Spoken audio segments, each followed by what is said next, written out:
Hey, Dr. Scott Boland here, and welcome to Leading in 10, the live stream where we hope to help you amplify your impact in leading yourself and others in only 10 minutes.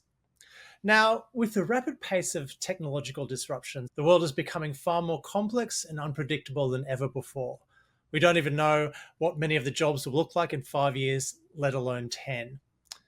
Instead of fighting or denying this uncertainty, leaders need to embrace it. This isn't, however, a quick fix. It requires a mindset shift. In this episode, I speak with Dr. Setch about his insights and experiences in cultivating such a healthy leadership mindset in these times of complexity and uncertainty. Welcome, Mark. Let me just throw to you. There we are. Thank you, Scott, and hi, everybody. So what do you see as the most pressing challenges facing leaders today? I think we need to name some unfortunate truths that more and more leaders are battling with mental health challenges such as anxiety and depression, and a lot of that is fueled by the incredible uncertainty. I think it's fair to say the only thing certain in the world today is uncertainty, Yeah. and it seems to be increasing at a rapid pace. Some of the things that uncertainty that impacts leaders, the financial uncertainty. Leaders, Scott, I talk to at every level. Everyone is under the pump to do more with less financially. And that evokes some uncertainty about jobs, uncertainty for the team, and that feeds some of that anxieties. The other one is uncertainty around information. We are flooded with so much noise these days. To try to make an informed decision about anything on information overload. And that becomes a huge challenge for leaders. So that's another factor.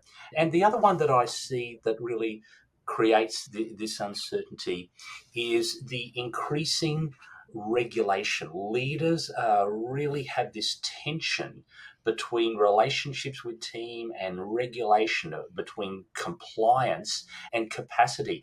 Even the good stuff, like, for example, diversity, equity, inclusion, justice. I'm 100% passionate about that on every level. But to be true to that, the overlay of administration on compliance becomes such a burden, and it's growing every year. So there's probably more. But there's some of the things that feed this uncertainty that leaders at every level have to contend with. So it reminds me of David Rock's scarf model, with C actually being certainty is one of these triggers for humans in terms of stress. And so people actually need that certainty in their lives, particularly around, as you said, projecting themselves into the future of what's my job going to be like in 5 years' time? Will I have a job? It's getting really crazy out there. Yeah. 100%. So how do we deal with that and still grow into that and lead effectively? And that's where a healthy mindset around that is really important. How would you actually define what a healthy mindset is in this context of uncertainty? Yeah, it's a great question. The way I see it, a healthy leadership mindset that enables us to embrace uncertainty needs to reflect three things. We need to be adaptable. Yep. We need to be empathetic. Okay. And we need to be optimistic. There's probably more, but they're the three that I focus on. So we've actually got to be adaptable. The ground keeps moving, the goalposts keep moving. Rather than cower with fear or try to fight it, ask, okay, here's what it is. What can I learn from this? What can I do differently?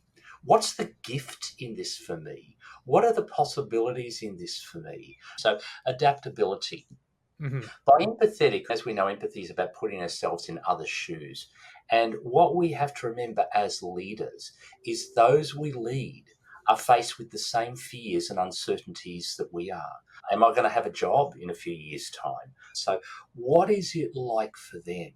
So for us as leaders, to be able to really invest in our team, to listen, to care, to build an environment of trust is really important. And the other one I said is optimistic. One person I worked for many years ago was a great optimist, and I rang and I was speaking to his executive assistant one day, and how's things going, Bev? And she's, oh, this is all this and all this. She says, but of course, Mark, around here, we don't have problems, we only have possibilities. So I've always learned from that. For those who we have the privilege of serving, of working with as our team, if they see us reflecting a disposition of hope and optimism, that will influence, that will infuse our team. So yeah, for me, those three are really important: And adaptable, empathetic, optimistic. as you probably know, you've touched upon three of the most researched traits in positive psychology as being highly important. That relatedness, warm connectivity with people, empathy is like the number one predictor of nearly every metric of success. Same with optimism. Martin Seligman's work on learned optimism. And optimism is something that can actually be trained or taught. So thinking through, what are the practical techniques that leaders can use for cultivating this mindset? Yeah, and again, there's a plethora of things we can focus on, and the ones I'm going to suggest, Scott, are no means limited, but these are the things that I've found helpful. Because full disclosure, this absolutely does my head in, the uncertainty stuff. My personality, I'm wired. Myers-Briggs, I'm very J. I like my ducks lined up in a row. So this is not easy for me. And what I want to say to us and our listeners, this isn't a one-off quick fix. This is an ongoing journey to cultivate, to develop, to embed this mindset. So how I have done this, I've learned to ask myself different questions. I've already alluded to a few of those. What are the possibilities? What are the gifts in this? What needs to change? And this one's a bit of a confronting one. I ask myself, Mark, what needs to change in you to really be able to flow more in this space in which we live? Because that stops me from externalizing, oh, it's the government's fault, it's this fault, it's everyone else's fault, it's AI's fault. Yeah. What needs, because that's something I can choose to do, something I can choose to control. So ask myself different questions. The second thing that I find helpful in cultivating a healthy leadership mindset is, and I alluded to it before, to choose to block and learn to block out the noise. I'm a passionate Formula One fan, and my team is McLaren. And last year I was listening to an interview with Andrea Stella, who's the team principal, and he was talking about our Aussie young gun, Oscar Piastri, and those who follow you'll know he's doing insane in terms of what he's achieved in a small amount of time. But Andrea said of Oscar, he said he's amazing for his age, at such a young age, at only 23 or 22 at times. And he said this, and I quote, he just doesn't allow noise to enter his brain. End of quote. In other words, Oscar at a young age has learned, rather than going on to Instagram and listening to all the armchair engineers that's sitting there and everyone's got an opinion or that, they've managed to discipline, to focus on what is important, listening to the engineers, listening to people who it's important to listen to, focus on what is important and blocking out all that. It seems like both adaptability and blocking out the noise are related to values in some sense. You have to know what's important. So the adaptability in some sense is like surfing the waves of opportunity, but you need to know what direction you want to head.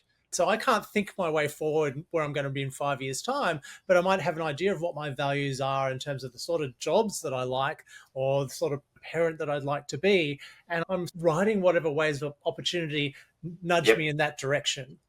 Right? Rather than being able to think my way through, I've just got to sail my way to the right heading. But it's that clarity of what it is that you actually want that I can block out the noise and stay focused on that direction. Yeah. Oh, Scott, that's a perfect segue into what I really see as the other critical thing that's important in developing a healthy leadership mindset, and that is ensuring that our mindset and our whole approach and philosophy and practice of leadership is anchored in our values. That is critical in this day and age more than ever. I'm still surprised at how many people in high levels of leadership say, what are your values? And And then, put on the spot, come out with the normal honesty, Yeah, integrity, that's the normal right. ones. Not, of course, in any way down plain honesty, but what it Yeah. means is they haven't thought, what's important to me? What Mm. am I passionate about? What Mhm. will I go to the wire on?